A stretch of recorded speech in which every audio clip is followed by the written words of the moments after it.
Hi, I'm Kelly Huxley Roberts, Wales Policy and Partnerships Manager at Lloyds Bank Foundation, and I'm really excited that this year we've partnered with Shelter Cymru to put on the People and Homes Conference.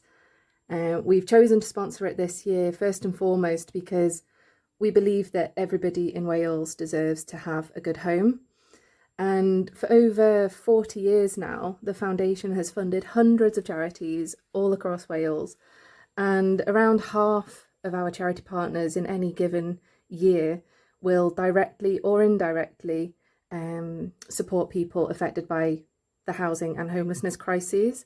So it's something we're really passionate about, and we want to support efforts in this space.